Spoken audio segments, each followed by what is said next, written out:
Let me ask you a question. Do you love cheesecake? Do you love pecan pie? If you do, let's combine the best of both worlds with a pecan pie cheesecake that will stimulate taste buds you never knew you had.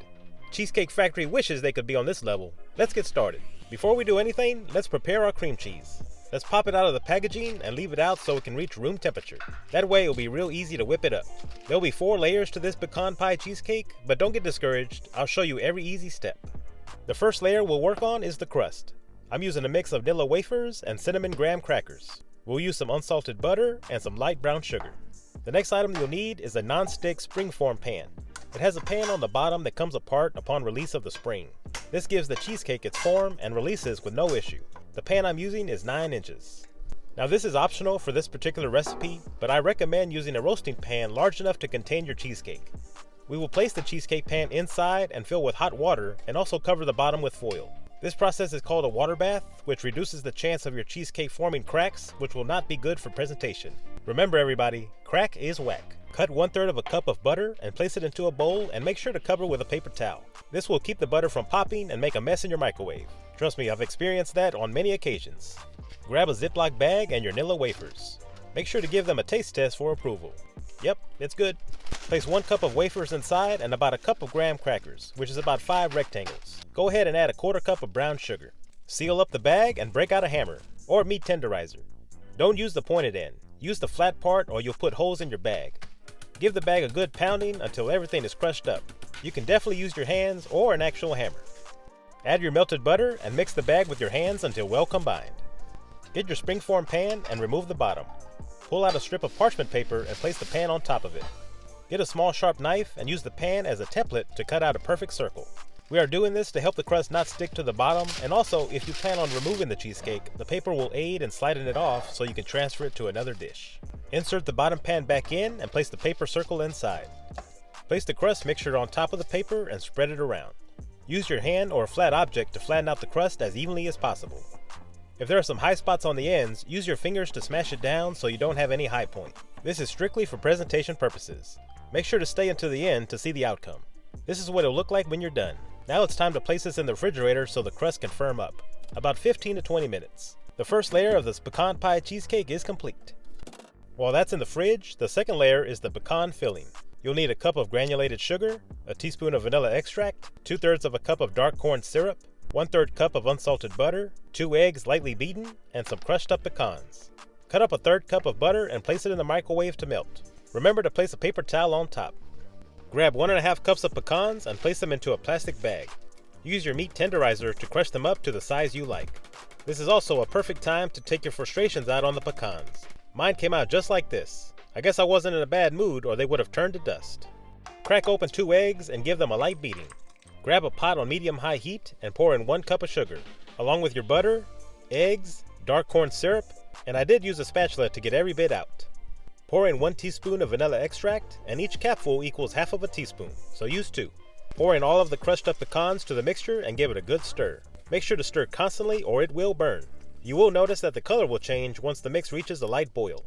Once it reaches a light boil, reduce the heat and simmer for 5 to 7 minutes until it reaches this consistency. Place it to the side and remove your crust from the fridge. Pour the pecan filling over the crust. Use a spatula to smooth it all out nice and even. You just completed level 2. We're halfway there.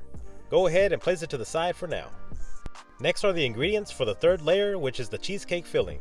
We need 2 pounds of cream cheese, yes, I said 2 pounds, heavy whipping cream, light brown sugar, vanilla extract, and 2 tablespoons of flour and 4 eggs. Grab a mixing bowl and your cream cheese will be ready when it looks just like this. Place all the cream cheese inside. Use a mixer to cream the cheese until nice and fluffy. Add 1¼ cups of brown sugar along with 2 tablespoons of all-purpose flour. Give it another mix until well incorporated. Always remember when mixing to scrape down the sides to get everything mixed in. Keep stirring until silky smooth, but don't overmix or you'll lose its fluffiness. Crack open 4 eggs into the mix just like this and add 2/3 of a cup of heavy whipping cream. Pour in 1 teaspoon of vanilla extract. Give it one more mix. Scrape the sides and we're done with the cheesecake mixture. Once done, place it to the side for now. Pull out a sheet of heavy-duty foil. If using regular foil, you may need to use more sheets. Place the Springform pan on top and wrap it up. This is going to keep water from leaking inside the pan, which will make the crust soggy, and no one's going to like a soggy crust. I wrap a second layer just for good measure. Go ahead and preheat your oven to 350. Pour your cheesecake mixture on top of the pecan filling. This is the part where air will get introduced into the cheesecake filling and create a bunch of small craters on top of the cheesecake. If you're not using a topping, then you'll have to shake the pan on top of the counter so the air bubbles can rise to the top. In our case, we won't have to worry about this because our cheesecake will have a pecan topping. Place your cheesecake inside the roasting pan and heat up some water. Just enough water to get no higher than halfway up the cheesecake pan. Place your cheesecake inside of a preheated oven. You can also place the pan inside the oven first and fill with water from there, just in case the pan is too heavy or cumbersome to place inside. Drop your heat down to 325 degrees and cook for 60 to 70 minutes. Alright, it's time to check on our cheesecake. I actually cooked mine for 70 minutes. Don't worry if your cheesecake has a little jiggle like this. That's normal. Grab a toothpick and it'll come out almost clean. If it looks a little runny, then cook 5 to 10 minutes longer. This is perfect. Place back in the oven and close the door to cool down slowly. This also helps in reducing cracks. Turn off the heat and let cool for 1 hour. After 1 hour, go ahead and remove your beautiful cheesecake. This will be the true definition of the term golden brown. As you can see, there are a few craters, but we weren't trying to get all the air bubbles out. Did you notice anything else? There are absolutely no cracks. The water bath did the job and it works. Remove your cheesecake out of the pan, and any water dripping is just water that is draining from the bottom of the foil. No water got inside. Cover loosely with some plastic wrap and place it in the refrigerator overnight, or until it completely cools down. If you don't let it cool, the cheesecake will most likely fall apart or start to lean to one side and look very sad. And you don't want to do all this work for nothing. Be proud of yourself because you just completed the third layer.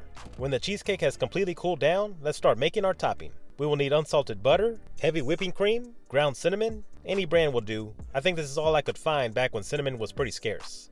Vanilla extract and chopped pecans. Remove about 1.5 cups of pecans and give them a good chop. You decide how coarse you would like to have them. We are actually going to give these a light toast in the pan to release some of the oils from the pecans. Grab a pan and set your heat to medium-high. Place your pecans inside and give them a stir. Don't let them sit too long or they will burn on you. After about 2 to 3 minutes, they are done. Feel free to toast as long as you want. Get 4 tablespoons of butter and place into a pot set on medium-high. Melt the butter for a few seconds. Pour in 1/2 cup of brown sugar and mix it in with the butter. Cook for about 3 to 5 minutes until it gets real bubbly. Once it bubbles, add in 1 teaspoon of cinnamon and 1/4 cup of heavy whipping cream. I lifted the pot up a bit so it can cool down. I also went ahead and turned off the heat. This being sugar-based can get out of hand real quick, so watch it carefully. Go ahead and add in your pecans. Give it a stir, and at this point, you can decide on the thickness that you want. Since this is the topping, you do want it to flow over the cheesecake. I decided to add another 1/4 cup of whipping cream, and the consistency came out perfect. Do keep in mind, when this starts to cool, it will thicken up more. Remove your cheesecake along with the plastic wrap and foil. Get a sharp knife and run it along the perimeter of the cheesecake. Stay close to the edge of the pan. We're just trying to make sure that once we release the spring, that the cheesecake doesn't stick to the pan, and that way it can come out perfect. Place your cheesecake on the dish that you'll use for serving. Pull back on the latches to release the pan and slide it straight up. As you can see, we have an excellent foundation of crust, nice and level, along with the pecan filling. The cheesecake filling looks real light and airy and has a beautiful color. We'll see what it looks like once we cut into it. Now is the time to dress up the cheesecake with our topping. Pour it on top and use a spoon to spread it all around. If you've never been to Niagara Falls, make your own by pushing the filling over the edge and watch your pecan filling flow. Now this is professional cooking show material right here, but done at home. This proves that you don't have to be on a cooking show to make great food. This part here could be a video all by itself. Well, we did have a visitor join the party. If you are a fan of my Texas Sidewalk recipes, this is Valentina, and she was featured in my Texas Sidewalk mac and cheese video. I'll leave a link up top if you'd like to check it out. It's actually my most watched video on my channel. I decided to dress it up some more and add some whole pecans around the edge. I also crushed up some butter toffee pecans I had laying around and sprinkled them on top. Now it's time to serve this baby up. They say first slice is the hardest, but there's no problem here. Go ahead and put it on the plate, and before we dig in, here's a sneak peek from the inside. I think I have outdone myself this time. I garnished the plate with some more crushed up pecans, and let's dig in. I guarantee fame and fortune if you bring this over for the holidays or any occasion. If not fame and fortune, then for sure a thumbs up or a pat on the back. If you love homemade cooking, I'll leave a video or two for you to check out. And if you want to laugh, remember to check out my Texas Sidewalk recipes, all in a playlist on my channel. Have a blessed day everyone, and thank you for watching.